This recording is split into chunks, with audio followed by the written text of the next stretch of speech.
fazer isso. Abra comigo sua Bíblia no livro de João, capítulo de número 1. Nós temos novo trimestre a partir de hoje. Nossas revistas já estão disponíveis, então você pode passar lá na loja, ao fim dessa celebração, adquirir a sua. Nós temos para todas as faixas etárias, desde a criancinha pequenininha de 0 anos até os adolescentes, e aí a revista de adultos. Então não abra mão de participar. São 21 capítulos que vão abençoar muito a sua vida. E hoje, no capítulo 1, nós temos 51 versículos. Então é impossível em 40 minutos falar sobre eles, mas eu quero falar sobre os primeiros 18 versículos, que são, para mim, versículos emblemáticos. Antes de você entrar na leitura comigo, esse livro, nós vamos ter um trimestre aqui fantástico de estudo. Primeiro, porque o livro de João é tido como o livro preferido, na verdade, de muitas pessoas na Bíblia. É, sem dúvida, a porção da Bíblia mais lida que existe. Não é a melhor porção na Bíblia, tudo é inspirado por Deus, mas o livro de João, ele é a porção, é o livro mais lido da Bíblia. Bom, se a Bíblia é o livro mais famoso, mais impresso, mais lido, mais amado, mais odiado, mais contrabandeado, mais colecionado da história, e dentro da Bíblia, João é o livro mais lido, então provavelmente nós temos aqui nessa manhã a porção literária mais estudada e revisada de todos os tempos. E nós vamos ter o privilégio de estudar todos os 21 capítulos, eu quero convidar você. E um livro fascinante, porque João, vamos lá, 90% do que nós vamos estudar é exclusivo do livro de João. Nós temos os 4 evangelhos sinóticos, Mateus, Marcos, Lucas e João, mas João tem 90% do seu conteúdo que é exclusivo dele. São porções que você não vai encontrar em nenhum outro lugar da Bíblia e particularmente em nenhum outro evangelho. Por isso, nós vamos aqui realmente vagar por novos territórios, vamos estudar muito. E tem um trechinho na página de número 4, se você puder abrir comigo a sua Bíblia, a sua revista, perdão, na página de número 4, rapidamente comigo, é a contracapa que nós temos da nossa revista, e tem a foto aí também.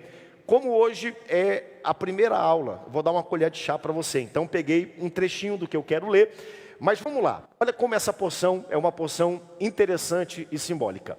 João não trata, atenção, nós não vamos estudar, portanto João não trata dos seguintes temas. Tem a minha lanterninha, por favor? Vamos lá. João não trata do nascimento de Jesus, o Evangelho de João não trata do batismo de Jesus, não trata da transfiguração, da tentação, do Getsêmani, da ascensão. Vamos lá, João não tem nenhuma e não trata de parábolas. Quantos aqui convém que tudo isso aqui é importante? Nascimento, batismo, transfiguração, tentação, Getsêmani, ascensão, parábolas. Diga amém bem forte, se você acha importante, né? João não trata de nada disso que nós temos. João não tem discurso escatológico. João não tem expulsão de demônios, cura de leprosos, a lista dos 12 e nem sequer a instituição da ceia. Então você vai perguntar, pastor, se não tem nada disso, afinal, o que nós vamos tratar no livro de João? É isso que eu convido você a estar conosco e participar nos próximos meses. Você vai descobrir que tem muita coisa exclusiva que vai abençoar a nossa vida. Segundo lugar, eu quero aqui ler o prefácio do nosso pastor da igreja de Belém, em gratidão ao comentarista, ao revisor da revista esse ano. Minha gratidão ao pastor Hernandes Dias Lopes, autor do livro João, As Glórias do Filho de Deus, e a editora Ragnos Limitada pela gentil, formal autorização do uso do texto. No mais, vivamos essa jornada sublime com as passagens inéditas de João, o Evangelho do Filho de Deus. Dê um aplauso bem forte e agradeça tanto ao reverendo Hernandes Dias Lopes por ceder gentilmente essa porção e a editora Ragnos, tá? Deixa eu dar um spoiler para vocês. Em maio, nós temos o nosso Congresso Brasileiro de Educação Cristã. Posso dar o spoiler, pastor Jadiel, tá bom? E nós teremos conosco o reverendo Hernandes Dias Lopes, falando exatamente desse conteúdo, dessa lição. Então nós convidamos você, mais uma novidade, muita coisa boa acontecendo nesse ano, tá bom? Vamos lá. João, e eu vou ler, abra comigo João capítulo 1, versículo 1, foi escrito pelo discípulo que leva o seu nome, João, um homem muito simbólico, porque João fazia parte daquele grupo mais próximo de Jesus, Pedro, Tiago e João, como nós cantamos. E João, vamos lá, tem algumas coisas interessantes sobre ele. João foi o único discípulo a estar na cruz, aparentemente, quando Jesus foi crucificado. João foi o primeiro a chegar no túmulo quando a notícia espalhou de que Jesus havia ressuscitado. Numa manhã como essa em Jerusalém, o primeiro a chegar lá. João foi aquele que cuidou da mãe de Jesus, Maria. Quando Jesus falou: mulher, eis o teu filho. Aqui ó, filho, eis a tua mãe, pediu que ele cuidasse dela. João, a gente tem ele como um homem às vezes calmo, o discípulo do amor. Mas a Bíblia relata que quando a notícia estourou, que Jesus havia ressuscitado, 2 discípulos saíram correndo para o túmulo, né? Pedro e João. E João ganhou a corrida, né? Entre Pedro. Chegou primeiro que Pedro e faz questão de dizer que ele chegou na frente. Então João é uma pessoa fantástica da Bíblia. É um livro escrito para todas as audiências, a todos os públicos. E a principal declaração desse livro é apresentar Jesus como o Filho de Deus. E eu quero aqui desafiar você. Leva menos de 2 horas para ler esse livro todo. Então essa semana, se você puder e quiser, eu quero desafiar você, quero deixar dever de casa para toda a nossa igreja. Separe 2 horas e leia João na íntegra. Leia João todo. Se você sentar e não levantar, em 2 horas você lê o livro todinho, você vai ser tão edificado. É a melhor porção para você apresentar, introduzir, evangelizar. Alguém que não conhece Jesus e tem dúvidas sobre ele, sente 2 horas e leia o livro de João. E eu tenho certeza que o Espírito Santo vai falar muito ao seu coração. E esse evangelho, ele é uma declaração interessante. Estou só introduzindo, sendo a primeira aula, porque quando a gente vê os 4 evangelhos, né? João é como se fosse um grande evangelho. Ele reúne um pouco de tudo. E às vezes a gente pergunta: por que 4 evangelhos? Por que Jesus ou a Bíblia ou o Espírito Santo não poderiam simplificar, colocando um só evangelho que falasse um pouco sobre isso? E a gente viu uma analogia interessante aqui hoje. Por exemplo, nós temos aqui vários naipes de som aqui hoje com a nossa orquestra. Imagine se você tivesse um naipe só de saxofone, ia ficar bonito. Agora a gente tem o saxofone, a gente tem o trombone, a gente tem o trompete, a gente tem a base lá atrás. Cada uma se soma a outra como se fosse um quarteto. E agora a gente tem 4 pontos de vista diferentes. Eu estou aqui hoje nesse púlpito e nós temos 4 câmeras aqui me pegando. Ó. Tem essa outra câmera aqui de trás, tem essa da frente, tem essa outra andando. Ou seja, é a mesma mensagem, mas ela está sendo transmitida de pontos de vista diferentes para que mais pessoas possam identificar, entender essa mensagem preciosa. E há um plano sendo escrito por Deus. Mateus escreve prioritariamente aos judeus, e o foco de Mateus é o que Jesus disse, Jesus como aquele que cumpre as profecias que foram colocadas no Antigo Testamento. É por isso que você vai ver por todo o livro de Mateus, e se cumpriu tal profecia. E isso aconteceu para que se cumprisse aquilo que estava escrito pelos profetas. O foco era mostrar Jesus como filho de Abraão. A gente tem Marcos mais para frente, que foi escrito por uma audiência de romanos. É um evangelho de ação. Jesus foi, Jesus curou, Jesus fez, foco nos milagres. Os romanos eram muito ligados a movimento, a essa agitação. Nós temos depois o livro de Lucas, que foi escrito para os gregos, que mostra como Jesus se sentiu, Jesus como filho do homem. Enquanto Mateus vai até Abraão para mostrar a origem, a genealogia de Jesus, Lucas vai até Adão. Ele já mostra lá do início para impressionar uma plateia de gregos que se davam muito a isso. Mas quando a gente chega em João, João é o evangelho para todos. João não mostra Jesus só como o filho de Abraão, como filho de Adão, mas João apresenta Jesus como filho de Deus e presente desde a criação do universo. Ele sempre existiu e nós vamos mergulhar nessa porção. Então hoje eu quero ler com você. Abra comigo sua Bíblia, João capítulo 1, vamos ler do versículo 1 ao 18.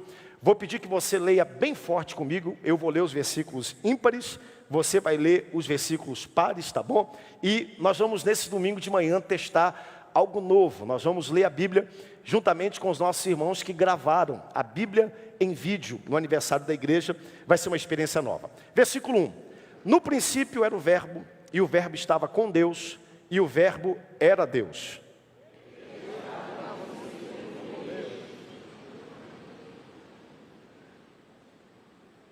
Todas as coisas foram feitas por intermédio dele. Sem ele, nada do que foi feito se fez.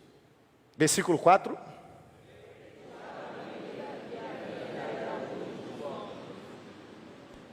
A luz resplandece nas trevas, e as trevas não prevaleceram contra ela.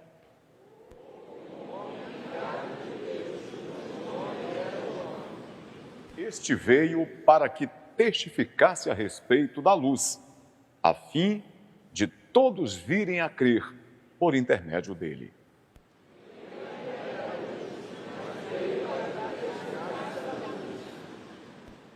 A saber, a verdadeira luz que, vinda ao mundo, ilumina a todo homem.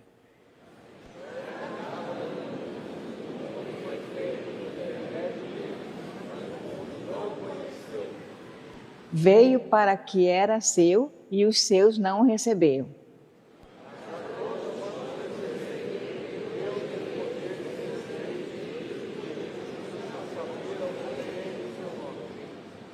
Os quais não nasceram do sangue, nem da vontade da carne, nem da vontade do homem, mas de Deus.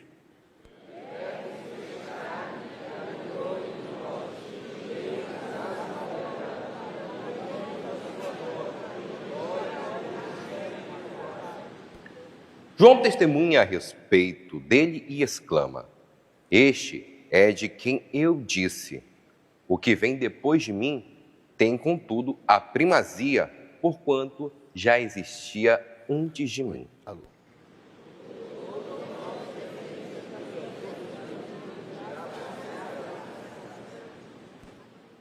Porque a lei foi dada por intermédio de Moisés. A graça e a verdade vieram por meio de Jesus Cristo. Ninguém jamais viu a Deus, o Deus unigênito, que está no seio do Pai, é quem o revelou. Dê um aplauso e um glória a Deus bem forte por esse texto maravilhoso que nós temos nessa manhã. Bom, o que me chama a atenção dessa passagem e desse homem que nós vamos ler é que João, ele era conhecido como o apóstolo do amor. E quando a gente mergulha na Bíblia e tenta conhecer um pouco mais da origem de João, a gente descobre que nem sempre foi assim. Quando João aparece pela primeira vez na Bíblia, e eu quero aqui que você registre isso, e a gente conhece nos outros evangelhos, ele é identificado como filho do trovão, como Boanerges. É uma palavra que a Bíblia usa e, de certa maneira, isso descreve um pouco a personalidade que João tinha, embora seja muito difícil ao longo da Bíblia entender que esse era João, mas eu tenho que João era um personagem muito parecido com Pedro. Alguém inflamado, impetuoso, alguém que não guardava as suas palavras, e a própria narrativa bíblica faz prova disso. Tem um trecho interessante, primeiro exemplo, quando pela primeira vez Jesus e os discípulos vão pregar na cidade de Samaria. A gente conhece Samaria de vários outros trechos, e os discípulos de Jesus, eles são mal recebidos na cidade de Samaria. E João, atenção, não foi Pedro que diz isso, não foi ninguém mais apaixonado. João se levanta para Jesus e fala: Senhor, pede fogo do céu, queima logo, fuzila, termina com esse povo todo. Por quê? Porque eles não nos receberam bem. E aí Jesus tem a oportunidade de dizer para João: João, eu não vim destruir a humanidade, mas eu vim salvar a humanidade. Mas esse era o perfil de João. A gente percebe em outro momento, quando havia um grupo de, também discípulos, né, que profetizavam, que expulsavam demônios, e João achava que só o grupo apostólico perto de Jesus tinha direito de fazer isso. João vira para Jesus e fala: Senhor, proíbe eles, não deixa eles fazerem não, é só a gente que pode fazer isso. E novamente Jesus aproveita essa oportunidade, mas esse é o perfil desse homem que nós conhecemos, chamado João. O interessante desse texto é que conforme João foi convivendo com Jesus, João foi se parecendo mais com Jesus. A gente percebe que aquele que era filho do trovão, impetuoso, manda fogo do céu, destrói, não dá outra chance, não deixa ninguém fazer, foi aquele que ao longo do caminho foi tomado pelo amor de Jesus e termina a narrativa como o discípulo e o apóstolo do amor. Antes da gente começar toda essa série de estudos, a minha oração sobre nós, sobre essa igreja, sobre tua vida, tua casa, é que conforme nós convivermos com a palavra de Jesus, com o exemplo de Jesus, nós também nos tornemos discípulos e apóstolos do amor por onde nós passemos.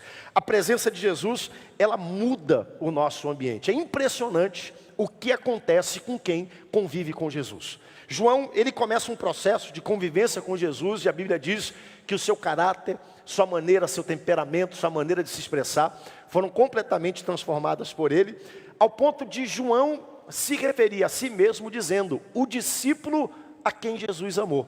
Se você ler, e nós vamos ler mais para frente, João se refere a si mesmo, a ele, como o discípulo amado, o discípulo a quem Jesus amou. E alguém pode olhar para esse texto e achar, poxa pastor, é muita presunção de João, né? Dentre todos os discípulos que haviam, ele se nomeia dizendo que ele era mais amado do que os outros, mas eu tenho para mim que não é presunção de João não. Eu tenho para mim que é um reconhecimento de gratidão, aonde João diz, porque eu me conheço, porque eu sei o que eu era, porque eu sei o que o amor de Jesus transformou e fez na minha vida. Eu não estou dizendo isso para me exaltar, me colocar além das outras pessoas, mas eu estou dizendo, uau, Jesus me ama, Ele transformou a minha história, Ele mudou a minha vida. E eu tenho uma boa notícia para você nessa manhã. Dê uma olhadinha para a pessoa perto de você, dê um sorriso para ela. Está aí um discípulo a quem Jesus amou da mesma forma também. Jesus entregou a vida por você e tem um propósito para você nessa jornada. Então João se apresenta, aquele que foi transformado, aquele que teve uma vida mudada pela presença, pela convivência que ele teve com Jesus ao longo dessa história. Abrindo aqui um hiato, ainda introduzindo esse livro, quando Salomão dedica o templo, e ele constrói aquele templo, nós não vamos voltar aqui na narrativa, nosso tempo é curto, mas antes dele inaugurar o templo, Salomão faz uma pergunta e uma indagação, e a indagação de Salomão é, será que um dia Deus habitará na terra? Será que um dia nós vamos ter o privilégio de ver Deus habitando dentro dessa casa? Porque nós sabemos que Deus, Ele não habita em construção feita por mãos de homens. Mas será que um dia, de alguma forma, nós teremos o privilégio de ver Deus presente conosco no nosso meio? E o livro de João corrobora um pouco com essa pergunta. Porque a gente tem, antes disso, o tabernáculo, temos o templo, temos esses pontos focais aonde Deus marcava um encontro com o povo, com a congregação, se manifestava, a sua glória era aparente, mas a partir do livro de João, nós percebemos que Jesus verdadeiramente veio para habitar no nosso meio e o verbo se fez carne para habitar entre nós. Algo fantástico que nós vamos estudar. Então, para começar, nós vamos ler os primeiros 18 versículos nessa manhã. Leiam para mim, por favor, João capítulo 1, versículo 1. Verbo, e o verbo estava com Deus, e o verbo era Deus. No princípio era o verbo, e o verbo estava com Deus, e o verbo era Deus. Diga comigo, o verbo era Deus. Aqui nós temos Jesus apresentado como o verbo, né? Logos no original, a palavra. E a razão que Jesus é apresentado aqui de maneira muito interessante, como palavra, como o verbo, é porque toda palavra comunica alguma coisa. É ou não é verdade? A palavra foi feita para comunicar uma verdade, um princípio, um propósito. E essa é a razão pela qual Jesus se encarnou, se fez homem para habitar entre nós. É porque Jesus queria comunicar uma verdade e um propósito eterno da parte de Deus. Jesus precisava comunicar quem Deus era e o que Deus precisava fazer no meio de toda a humanidade. E essa missão não é uma missão muito simples e muito fácil de se descrever. Eu estava hoje de manhã, acordei cedinho para meditar um pouco, e a melhor analogia, vocês sabem que eu vou buscar algumas analogias bem longe de vez em quando, que eu pude encontrar, foi algo que aconteceu semana passada. Preste muita atenção que isso vai ficar gravado na sua mente. Essa foto aqui é do cãozinho que nós temos lá em casa. Coloca aí, tá bom? Bati hoje de manhã, 5 da manhã, acordei cedinho. Essa aí é a Sky, né? Temos lá em casa, né, 3 crianças e um cachorro, né? E essa é a Sky. Aí eu falei com a Sky, aí ela, né, de manhã quando a gente fala com ela, ela se vira um pouco, bota a segunda foto aí, Rubens, né? E ela queria que eu fizesse carinho na barriga dela, né? E ficou lá deitada. Mas pode tirar a foto.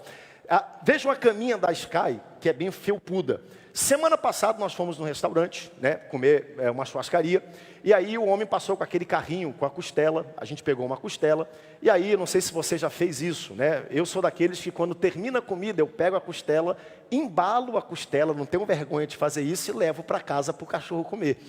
E eu levei a costela para a Sky, né, dei para ela a costela dela, ela comeu, volta a foto aí, Rubens, nessa caminha que você está vendo aí, imagina só, essa caminha ficou infestada de gordura, de pedaço de osso, aquela coisa toda, e do nada lá em casa, apareceu formiga de nem eu sei de onde. Formiga e, qual é o nome daquela, a gente chama de osga, como é que tu chama, amor? lagartixa, de um monte de lugar que eu nem sabia de onde vinha, formiga infestando a caminha, aquele negócio todo. Aí eu olhei aquele troço, peguei a vassoura, né? E eu falei, eu vou limpar isso, vou tirar um pouco esse felpudo e vou matar as formigas, né? E aí, antes de você me condenar, porque hoje tem gente que reclama sobre tudo, né?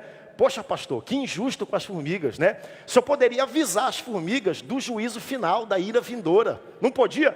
Eu peguei a minha vassoura e comecei a bater naquilo para matar as formigas e bater, saiu um monte de formiga e poder varrer as formigas. E alguém pode me condenar sobre isso. Poxa, o pastor matou as formigas, o pastor não avisou as formigas. Eu pergunto para você, adiantaria alguma coisa eu avisar as formigas? Não. Eu poderia dizer lá, formiga, sai daí. Formiga, a ira vindoura está chegando, o juízo não aconteceria, por quê? Porque eu sou muito transcendente, eu sou muito maior, eu estou muito além, eu não consigo me comunicar com aquilo. Foi exatamente o que Jesus fez quando Jesus se encarnou. Nós não conseguíamos entender a mensagem, então o que ele fez? Ele deixou sua glória, a plenitude, seu trono no céu, se fez ser humano como nós, para que nós pudéssemos entender o propósito eterno de redenção de Deus para a humanidade. O livro de João é uma tentativa de mostrar, tentativa não, ele mostra e declara como tudo isso aconteceu, o que Deus fez, e daqui para frente Deus agora, ele é capaz de se comunicar conosco, apresentar seu propósito vivo, eterno, perfeito de redenção. E João usa essa tese, né? No princípio era o verbo. Para a gente hoje, isso pode parecer um artifício literário antigo, mas naquela época, no mundo onde a cultura, onde o pensamento prevalente era um pensamento grego, esse ato de você pegar uma palavra, um conceito, e você construir uma tese em volta disso, era algo muito admirado, muito aceito por todos. João constrói uma tese dizendo, olha, assim como a palavra comunica um propósito e uma verdade, Jesus comunica o plano perfeito de Deus para toda a humanidade. Assim como uma palavra comunica, atravessa, conecta duas pessoas, Jesus, que se fez homem e veio à terra, nos conecta de volta com Deus, seu perdão e seu propósito eterno. Então todo o pensamento de João está construído em volta dessa tese interessante. E note que nós lemos aqui a primeira parte de João. João não se preocupa em apresentar a genealogia de Jesus. João não se preocupa em apresentar a origem de onde Jesus veio, como nós temos aí, por exemplo, o Evangelho de Lucas, o Evangelho de Mateus, que vão até Abraão, que vão até Adão. Ele já começa apresentando Jesus como um ser eterno, pré-existente, poderoso, terceira pessoa da Trindade. Na verdade, ele decide ir antes de Abraão, ele vai antes de Adão e ele já apresenta Jesus presente na criação da terra e de todas as coisas. Primeira coisa, Jesus é pré-existente. Jesus é eterno. Versículo 1, coloca na tela aqui para mim, por favor. No princípio era o verbo. Ou seja, o verbo não passou a existir no princípio. A Bíblia não está dizendo, do princípio era o verbo. Ou seja, não havia nada. Aí Deus criou Jesus, daquele momento para frente Jesus passa a existir. Não é o que João está dizendo. Antes do mundo existir, antes do nosso relógio, do nosso cronos, onde nós contamos anos, milênios, décadas, um centenário, antes de tudo isso existir, Jesus não começou, Jesus ele já estava lá, no princípio era o verbo. Então Jesus é eterno, Jesus é pré-existente. Segundo, apresenta Jesus como um ser de personalidade, ou seja, a terceira pessoa da Trindade, e o verbo estava com Deus. No princípio era o verbo. Segundo, o verbo estava com Deus. E melhor do que tudo, e o verbo era Deus, a deidade dele. Ele é Deus. Quantos aqui reconhecem Jesus como Deus, poderoso, presente e vivo? Ele era Deus. Então ele está dizendo aqui, ó, esse ser que se encarnou e veio ao mundo, ele já existia, ele foi, ele é, e ele para sempre será o nosso Deus. Versículo de número 2 e 3, nosso ponto 2, o verbo é o Criador. Leia para mim, por favor. Ele estava no princípio com Deus. Todas as coisas foram feitas por intermédio dele. E, sem ele, nada que foi feito se fez. Ou seja, ele estava com Deus, versículo 2. Versículo 3, coloca na tela para mim. A declaração se repete duas vezes. Todas as coisas foram feitas por intermédio dele. E aí ele repete dizendo de outra forma. Sem ele, nada do que foi feito se fez. São duas partes, duas declarações iguais. onde João diz, olha, Jesus, ele é o agente ativo, presente na criação do universo. Então, quando o mundo foi criado, ele estava com Deus desde o princípio. Versículo 3, todas as coisas foram feitas por intermédio dele, sem ele nada do que foi feito se fez. Versículo 4 e 5, eu vou ler. A vida estava nele e a vida era a luz dos homens. A luz resplandece nas trevas e as trevas não prevaleceram contra ela. Olha o que esse texto diz, algo interessantíssimo. A vida estava nele. Qualquer ser que existe aqui hoje recebeu vida de alguma coisa. Eu estou aqui por quê? Porque eu recebi vida, claro, dada por Deus, foi Ele que soprou, é Ele que dá a vida, mas eu recebi vida dos meus pais, que me geraram. Tudo que existe na terra recebeu vida de alguma coisa. Mas Jesus não precisou receber vida de absolutamente ninguém, por quê? Porque a vida já estava nele, ele foi e para sempre será o Deus de todas as coisas. Ele é a fonte da vida, foi ele que criou no início dele. É por isso que o versículo 4 diz, a vida estava nele.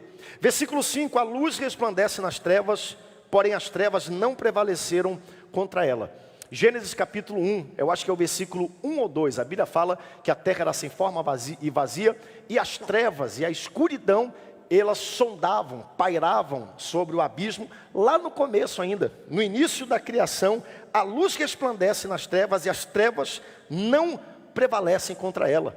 Lá no início, as trevas não prevaleceram contra ele na criação. Hoje, no meio dos homens e do mundo, a luz continua brilhando e as trevas não prevalecem contra ele. Hoje, novamente, isso continua se tornando realidade. Vamos lá, estou correndo hoje, a gente tem tanta coisa.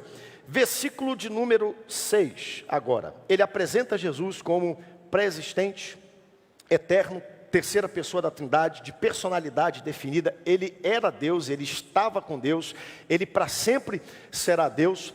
E do versículo 6 para frente, ele apresenta o que na nossa lição nós temos aí definido como o arauto do verbo. Ou seja, aquele que se levanta para anunciar, para apresentar, para preparar o caminho do verbo. E quando ele fala no versículo de número 6, dê uma olhadinha na sua Bíblia. Houve um homem enviado por Deus, cujo nome era João. Ele não está falando acerca dele, ele está falando de outro João, o João que nós conhecemos como João o Batista.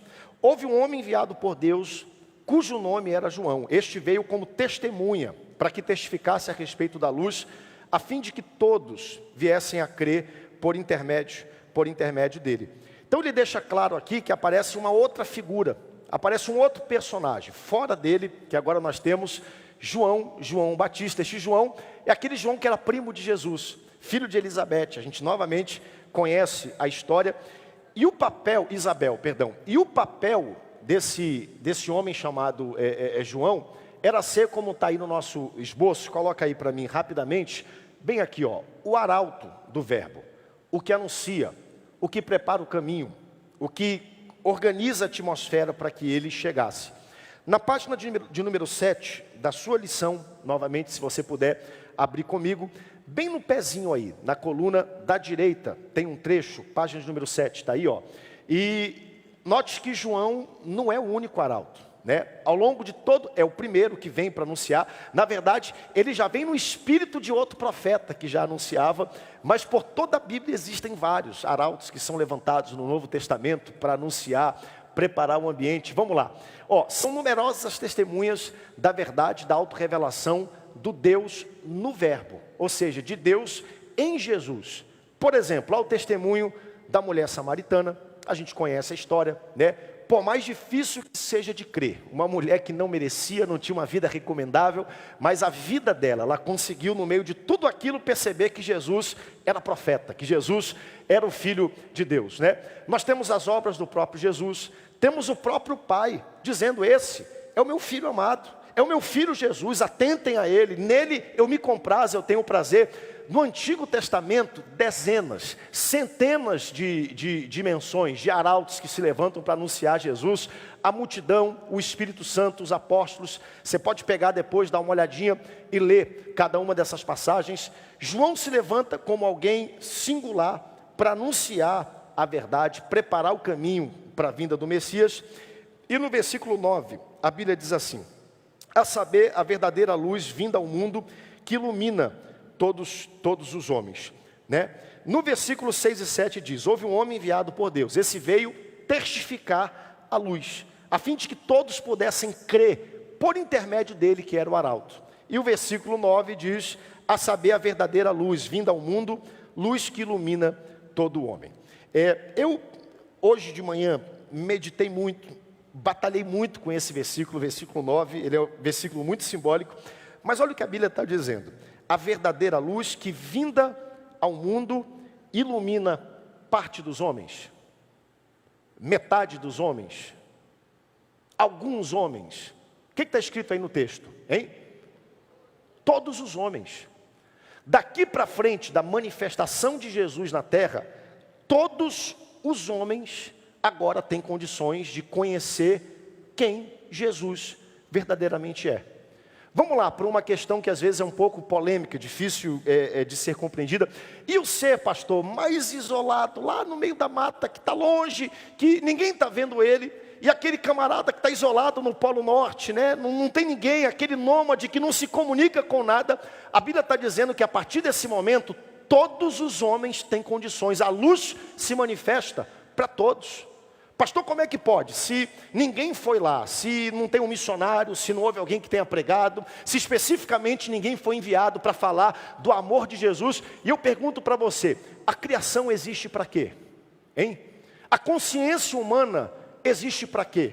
Claro que é missão nossa, enviar missionários, pregar o evangelho, anunciar a mensagem da cruz. Como crerão se não ouvirão? E como ouvirão se não há quem pregue a mensagem? Nós somos chamados, vocacionados, enviados e comissionados por Deus para pregar o evangelho e anunciar a verdade. Mas de qualquer forma, tem mais gente do que você sendo arauto da mensagem do evangelho. Os céus proclamam a glória de Deus. Tudo existe para proclamar a grandeza e as obras do Senhor que criou os céus e a terra.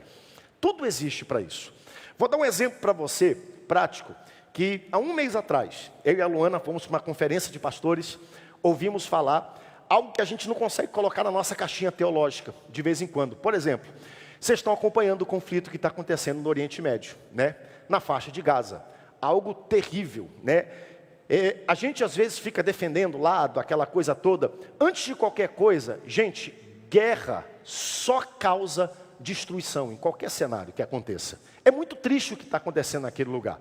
E claro que há um cenário lá onde ninguém entra e ninguém sai. As pessoas não conseguem sair pela porta de Rafá do Egito, missionários não conseguem entrar para pregar o evangelho, e num ambiente, vamos ser sinceros, onde as pessoas são muito fechadas para o evangelho, ou não é verdade, né? Onde não se quer ouvir esse tipo de mensagem. E sabe o que está acontecendo no Oriente Médio? Sabe quem está sendo o maior pregador do evangelho no Oriente Médio? Posso dizer para você? O próprio Jesus. Você crê nisso? Você crê que Jesus continua aparecendo, se manifestando? Você crê que Jesus visita pessoas? Um caso que aconteceu lá, numa praça, tá, na faixa de Gaza, bem perto de um portão, 200 pessoas que professam uma outra religião, todo mundo rindo. E aí daqui a pouco esse riso se transforma em línguas que as pessoas não conseguiam entender. Por que isso aconteceu? Porque essas 200 pessoas se encontraram e todas as 200 tiveram um sonho onde Jesus aparecia para cada uma delas dizendo: eu sou Jesus, o Filho de Deus, e eu estou aqui para mudar a sua história, transformar a sua vida. Um encontrando o outro. Tu teve o sonho também? Ah, tu teve o sonho também? E agora todos celebrando e sendo batizados com o Espírito Santo, 200 de uma vez só. Por quê? Porque o próprio Jesus também faz. A partir desse momento, a luz se faz disponível para todos os homens. De alguma forma, a luz chega. De alguma forma, a luz vai brilhar. A saber, a verdadeira luz que vinda ao mundo ilumina todos os homens. Versículo 10. O verbo estava no mundo, o mundo foi feito por intermédio dele. Ou seja, Jesus estava no mundo, o mundo foi feito por intermédio dele, mas o mundo não o conheceu. Olha que coisa, né? O mundo não o recebeu. O mundo não o reconheceu. Versículo 11. Ele veio para o que era seu, diga seu, mas os seus não receberam. Note que a palavra seu aparece duas vezes. O verbo estava no mundo, versículo 10. O mundo foi feito por intermédio dele. Jesus veio ao mundo. O mundo foi feito por intermédio dele. Porém o mundo, a melhor palavra aí não é a palavra conheceu, mas é a palavra recebeu. o mundo não o reconheceu. O interessante é que os homens não reconheceram, mas as trevas reconheceram. Os demônios sabiam que ele era Deus. Os demônios sabiam quem ele era. Versículo de número 11, veio para o que era seu, mas os seus não o receberam. A palavra seu aparece 2 vezes. Na primeira vez, diz respeito à criação, a tudo que Deus formou. Ou seja, ele veio para todos os seus assuntos, ele veio para tudo que ele havia formado. Porém, na segunda parte, os seus não receberam. Uma parte da criação não recebeu. Que parte é essa? O ser humano. Os homens não receberam. Por quê? Porque a criação recebeu, reconheceu Jesus. Em toda palavra a gente vê a criação glorificando, exaltando, recebendo. Jesus está atravessando o mar, a tempestade vem. Jesus levanta as mãos e diz: vento te acalma, mar te acalma. Os discípulos dizem: quem é esse que até as ondas e o vento o obedecem? É a criação se submetendo a Jesus. Jesus transforma a água em vinho, por quê? Porque a água foi formada por ele. Então ele tem poder, domínio e autoridade sobre a criação. Ele pega 5 pães e 2 peixinhos e ele multiplica para alimentar uma multidão inteira faminta. Por quê? Porque a criação, ela aclama Jesus, ela reconhece Jesus, ela celebra Jesus. Porém nós, os seres humanos, dotados da faculdade de escolha, de definir, escolhemos não o reconhecer. Nós não o recebemos como Salvador. Toda a criação se submeteu ao verbo vivo, mas nós, uma parte da criação, decidimos não o receberem. Mas olha o versículo 12, coloca para mim na tela aqui, Rubens, por favor. Eu quero ler junto com você.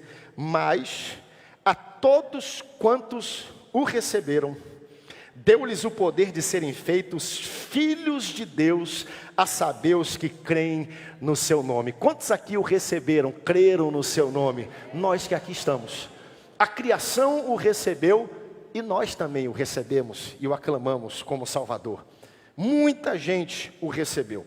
A palavra crer aqui, a saber os que creem no seu nome, versículo 12, pistos no grego, tem um significado interessante. Crer aqui não é simpatizar, achar interessante. Crer aqui não é você postar na internet que ama Jesus na Páscoa, que gosta, que vem para a igreja de vez em quando. Não, crer não é isso. Crer aqui nesse contexto original significa depender, se escorar, colocar peso sobre alguma coisa. Por exemplo, essa cadeira está aqui, eu posso sentar nela. Se eu olhar para essa cadeira e ver que ela é frágil, que ela está rachada, eu não vou sentar nela. Por quê? Porque eu não posso depender, eu não posso me escorar, eu não posso colocar meu peso, minha confiança.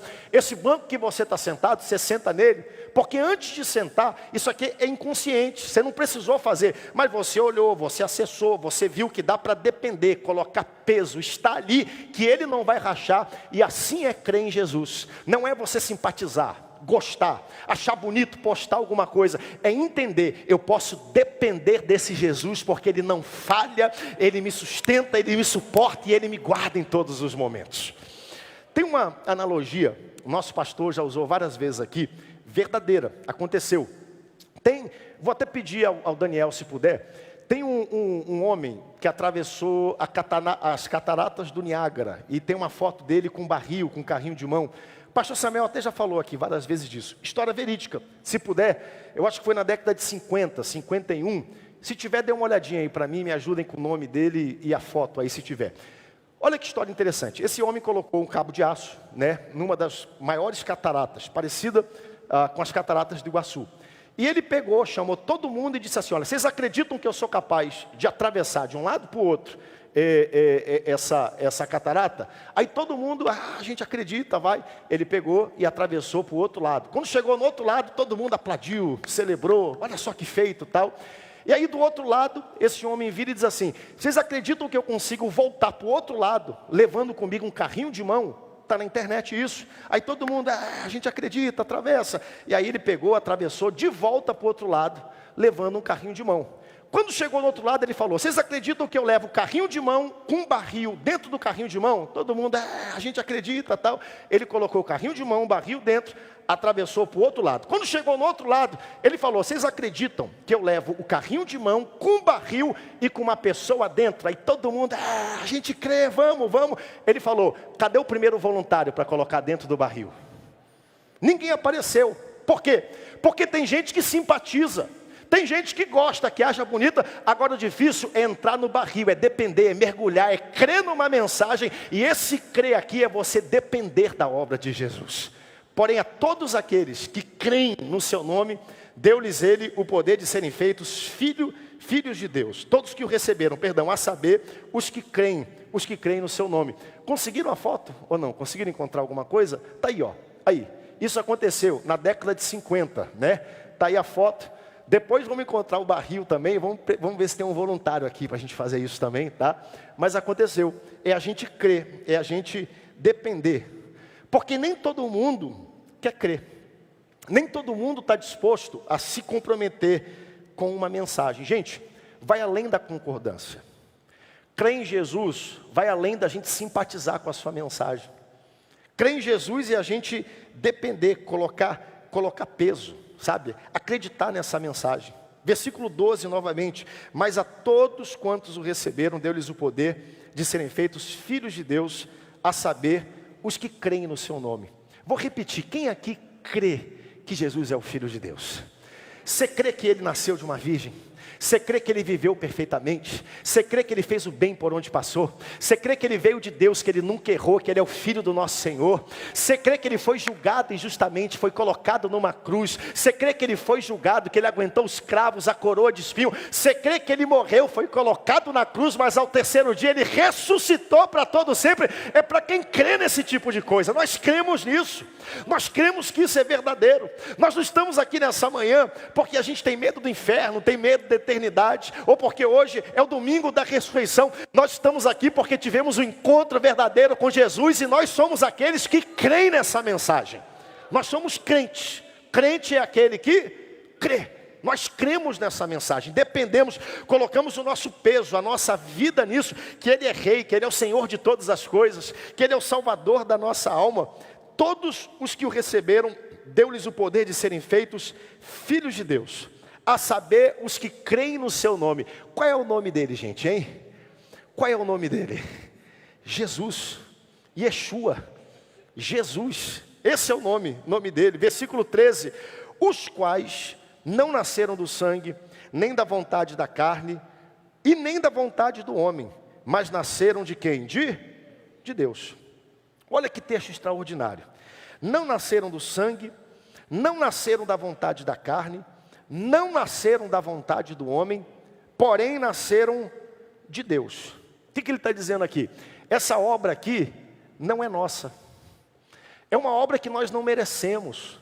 É uma obra que você não consegue alcançar. Novamente, não é uma obra do sangue, não é uma obra da carne, não é uma obra do seu intelecto, do seu merecimento, da vontade do homem, mas é uma obra que vem da parte de Deus.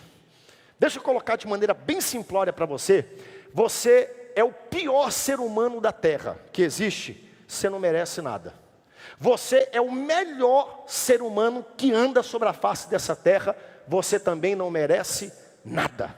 Quem fez foi ele na cruz do Calvário, ele pagou o preço, é graça, é favor imerecido, não vem da carne, não vem do sangue, não vem da vontade dele, vem de onde? Vem de Deus, foi ele que fez isso. E esse nascer, ele é um nascer espiritual, os quais não nasceram do sangue, nem da vontade da carne, nem da vontade do homem, mas nasceram de onde?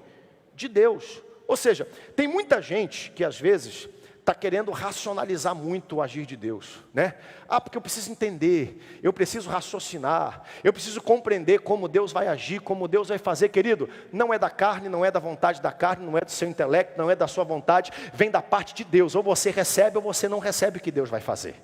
Tem horas que a gente quer somar muito, entender muito, concatenar muito as coisas, e João aqui está dizendo, é uma obra feita pela graça, veio através dele, ela se realiza através da vontade de Deus. Vou ler novamente, versículo 13, não nasceram do sangue, nem da vontade da carne, nem da vontade do homem, mas de Deus. Versículo 14, e o verbo se fez carne e habitou entre nós. Só isso aqui já é uma mensagem, vale um glória a Deus bem forte. O verbo Jesus, o verbo que veio para comunicar, o verbo que veio para esclarecer o propósito eterno de redenção de Deus, e o verbo se fez carne e habitou entre nós, cheio de graça e de verdade. E nós vimos a sua glória, a glória do unigênito do Pai. João está dizendo, olha, quando Jesus apareceu, havia uma glória, havia uma expectativa, havia um sentimento diferente na vida, sabe, não era algo frio, não era algo mecânico, não era algo forçado. Jesus apareceu, as palavras de Jesus, ele falava muito do que os outros falavam, mas as pessoas olhavam para ele porque nele havia autoridade, ou seja, a glória se manifestou. Jesus chegou na cena, havia peso nas suas palavras, e nós começamos a gastar tempo com ele, estar com ele, ser transformados por ele. Habitou entre nós cheio de graça e de verdade. Não só havia glória na sua presença, mas havia o equilíbrio de duas coisas que parecem contraditórias, mas que na verdade são complementares. Havia graça e havia verdade. O desafio a gente conseguir equilibrar graça e verdade. Porque tem gente que tem muita graça, mas falta verdade. E tem gente que quer ser muito verdadeira, mas falta graça. E Jesus veio cheio de glória e nele havia graça e verdade. O perfeito equilíbrio de graça e verdade. Ele era verdade, mas ao mesmo tempo ele era um Senhor cheio de graça para nos oferecer a cada um de nós. Que coisa maravilhosa. Só Jesus pode fazer isso. Só Jesus pode equilibrar, ter essas duas coisas. Versículo 15, João testemunha a respeito dele e exclama: este é de quem eu disse, o que vem depois de mim tem contudo primazia, portanto já existia antes de mim. João está dizendo, ó, está vindo alguém aí, e eu estou na frente dele. Só que tem um detalhe, o que está vindo já existia antes de mim. O que está vindo é maior, é anterior a mim. João está dizendo, eu apareci antes, cronologicamente, mas ele é o primeiro. Eu nasci 6 meses antes dele, estou vindo na frente para anunciar, mas ele é primeiro e já existia. No princípio era o verbo e o verbo estava com Deus. Eu apareço na cena antes, estou pisando aqui nesse chão, nessa geografia, mas antes de eu nascer e pisar nessa geografia, foi ele que criou essa geografia, porque ele já existia e ele já estava presente. Eu estou chegando, mas aquele que está vindo já existia antes de mim. João era mais velho, mas Jesus era anterior. João era mais velho, mas Jesus ele era eterno, louvado seja o seu nome. Que coisa linda. Versículo 16, porque todos nós temos recebido da sua plenitude e graça sobre graça. Que texto lindo, extraordinário, né? Aquele que era cheio de graça e de verdade, ele tinha as duas coisas, mas João faz questão de enfatizar no versículo 16, porque todos nós temos recebido da sua plenitude, e a plenitude é o quê? Graça sobre graça. Graça sobre graça. Não é lei sobre lei. Não é julgamento sobre julgamento. Não é mérito sobre mérito. A plenitude de conhecer a Ele é graça sobre graça. Ah, pastor, mas não tem verdade nisso? Tem. Porque a gente quando erra, a gente paga o preço. Mas mesmo você errando, nunca se esqueça que há uma graça infinita de Jesus para mudar a tua história e transformar a sua vida. Se você quiser viver errando, pecando, você vai viver uma vida mais difícil. Você vai chorar mais, você vai sofrer mais. Mas não importa o quanto você tem errado nessa vida, a plenitude de conhecer Jesus é que Ele é um Deus cheio de graça e de verdade, sim, mas nele há graça sobre graça para você. Há perdão para você nessa manhã. Há restauração para você nessa manhã. Numa sociedade onde as pessoas viviam pela lei, se justificavam, a lei existia na verdade para mostrar a mim e a você como nós somos incompetentes em nos aproximar de Deus. A lei existia justamente para mostrar como nós somos pecadores. Está aqui 1000 razões para você não merecer o amor de Deus, convivência com Deus, comunhão com Deus, amém por tudo isso, mas a graça é o favor imerecido, nós não merecemos, mas Ele decidiu derramar sobre mim e por você, e a palavra dele é graça sobre graça. Quem quiser pecar, que peque, vai sofrer mais, vai pagar mais consequências. Agora, o mistério da graça não é só a graça que te perdoa, mas é aquele lugar em Jesus, aonde você conhece como João, você era trovão e agora é amor. Aonde você era impetuoso, queria quebrar tudo, destruir tudo, suas palavras machucavam, suas atitudes eram assim, ao ponto que você é tão transformado com ele, aonde você não precisa mais pecar. Pecar não faz mais parte do seu vocabulário. João era um antes de Jesus, filho do trovão. Destrói tudo, Senhor. Não deixa ninguém fazer se nós não fizermos. Depois disso, João é reconhecido como o apóstolo do amor. Que coisa linda essa convivência com Jesus. Que coisa linda essa profundidade da graça, aonde eu entendo, nele a graça sobre graça, nele eu sou transformado, nele eu sou perdoado, mas não perdoado para continuar pecando, não perdoado para continuar errando, mas perdoado para viver uma vida feliz, abençoada e santa, conhecendo essa graça e sendo transformado com ele. Que mensagem linda e fantástica nós temos. Eu queria perguntar, quantos aqui podem adorar Jesus, porque a graça dele te alcançou? Você pode levantar suas mãos? Quantos aqui porque se conhecem, você conhece a sua personalidade, você conhece o seu secreto, você sabe que você é imperfeito em pensamentos, em omissões, é imperfeito nas suas ações, mas mesmo assim, você está aqui nessa manhã e você sente a presença do Espírito Santo, um toque de Deus no seu coração. Sabe qual é o nome disso? Isso é graça sobre graça. Que privilégio nós temos, sabe? Que privilégio nós temos de poder nos aproximar dele. Versículo 17, porque a lei foi dada por intermédio de Moisés, mas a graça e a verdade vieram por intermédio de Jesus Cristo. De Jesus Cristo.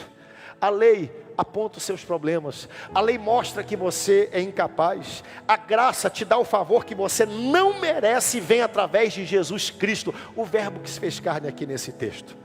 Versículo 17, ninguém jamais viu a Deus, o Deus unigênito que está no seio do Pai. Versículo 18, perdão, a quem Deus o revelou. Sabe por que ninguém viu a Deus? Porque é impossível você ver Deus. Deus, ele é espírito. Só tem uma maneira de você ver Deus. Lembra da história da formiga? A única maneira de eu comunicar com a formiga é se eu fosse uma formiga. E Deus um dia olhou para mim e para você, cheio de graça, cheio de amor. Texto áureo da Bíblia que nós vamos estudar 2 capítulos na frente. Porque Deus amou o mundo de tal maneira que deu seu único filho, para que todo aquele que nele crê não pereça, mas tenha a vida eterna. Deus olhou para você e disse, já que vocês não conseguem me ver e entender, então nós vamos descer. Meu filho, o verbo se fez carne e habitou entre nós, cheio de graça e de verdade. O Jesus transcendente, o Jesus eterno, o Jesus perfeito, o Jesus glorioso, ele se fez homem. Por isso que Filipenses diz, ele não teve por usurpação ser igual a Deus, mas ele se esvaziou, largou a sua glória e ele se fez homem para perdoar os nossos pecados e a gente poder entender. Por isso que Jesus disse, olha, quem me vê, vê quem? O Pai.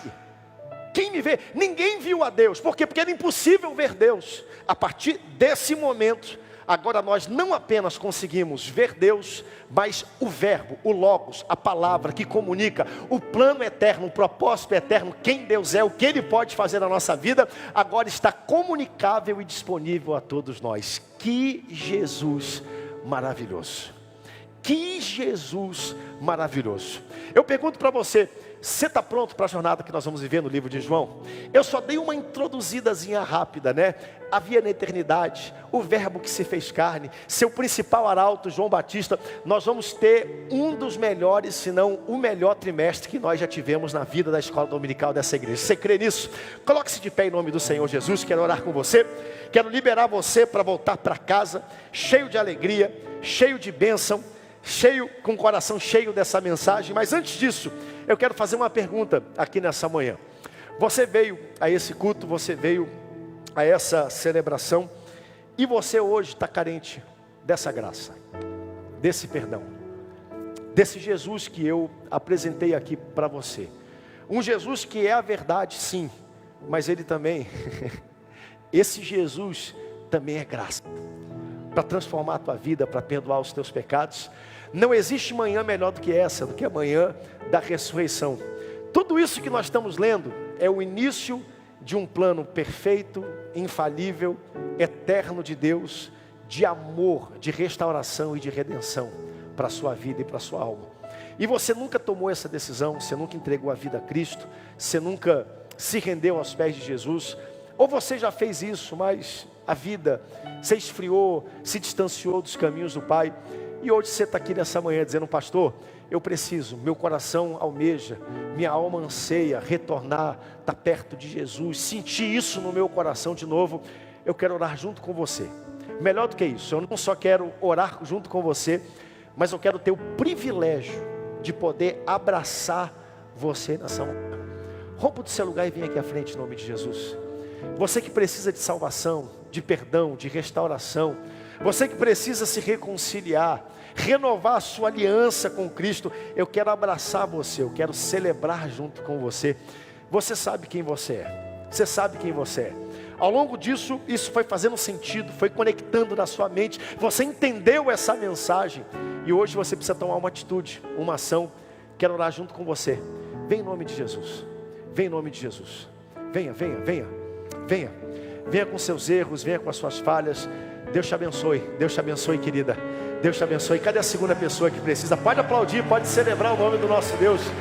Deus te abençoe, Deus te abençoe, pode vir, venha. Uma aula introdutória, às vezes parece tão difícil de entender, mas esse é o Jesus que nós servimos e que nós amamos. Pode vir, Deus te abençoe em nome do Senhor Jesus. Cadê a terceira pessoa que precisa de salvação nessa manhã? Pode vir, se passar alguém perto de você, pode fazer festa, pode fazer festa. Deus te abençoe. Cadê a terceira pessoa? Hein, eu quero orar por você, eu quero orar por você, eu quero orar por você. Hoje é manhã de salvação nesse lugar. É por você. Tudo isso Jesus fez. Sabe uma coisa que mexe muito comigo acerca da encarnação? Atenção que não é a reencarnação, é a encarnação. Jesus existia em glória, ou seja, no princípio era o Verbo, e o Verbo era Deus, e o Verbo estava com Deus. Pastor, como é que vai ser Deus no céu? Nós não sabemos. A gente vê na Bíblia, né, alguns relatos figurados em alguns textos escatológicos. Quando a gente chegar no céu, a gente vai saber como Ele é. Nós não sabemos. Jesus era igual ao Pai. Só que Jesus, para sempre, assumiu a nossa forma humana. A identificação dele conosco foi tão poderosa e eterna, que quando a gente chegar no céu, nós vamos olhar para Jesus, nós vamos identificar Ele, sabe por quê? Porque Ele vai ser um ser humano como nós. A gente vai poder olhar as marcas na mão que Ele carrega por mim e por você. A gente vai poder colocar a mão no lado, vai poder entender o que Ele passou e o que Ele sentiu por cada um de nós. Ou seja, nós não sabemos como Ele era antes da encarnação, mas dali para frente o amor dele é tão grande que Ele se fez como nós, e um dia nós seremos como Ele é, louvado seja o seu nome. Que coisa linda e maravilhosa. Quero convidar você mais uma vez. Temos aqui duas pessoas. Eu falei que eu daria um abraço, então eu vou te dar um abraço nessa manhã. Deus te abençoe em nome de Jesus. Você é precioso, você é querido. Deus te abençoe em nome de Jesus, querida. Você é preciosa, você é querida. Tem mais alguém? Tem mais alguém? Venha, venha, venha, venha, venha. O coral de idosos já vai louvar o Senhor, mas eu quero orar por você. Aonde está a terceira pessoa? Terceira pessoa. Não resista à voz de Deus. Aonde está a terceira pessoa? Terceira pessoa. Venha, venha, venha em nome de Jesus. Venha. Pela sua família, pelo seu futuro, pela sua alma. Pai, nós te louvamos nessa manhã. Nós te engrandecemos por esse plano tão lindo, plano de redenção, Pai, para todos nós. Nós não conseguimos entender, nós não conseguimos te ver, Senhor. Mas a tua palavra diz que o Verbo se fez carne e habitou entre nós, cheio de graça e de verdade. Nós conhecemos o Verbo, a palavra, o Logos se manifestou. Pai, nós te louvamos por isso. Te apresentamos esse trimestre, Pai. Nós vamos meditar numa das porções mais lidas, estudadas de toda a palavra, que ela gere transformação, vida. Que ao fim, Senhor, de todo esse processo, aqueles que eram trovão se tornem amor, Senhor. Aqueles que eram como João possam ser reconhecidos de hoje outra forma, porque a convivência contigo e a tua palavra transforma o nosso coração. Recebe toda a nossa gratidão nessa manhã, no nome forte de Jesus. Amém, amém e amém. Deixa eu lhe dar um abraço.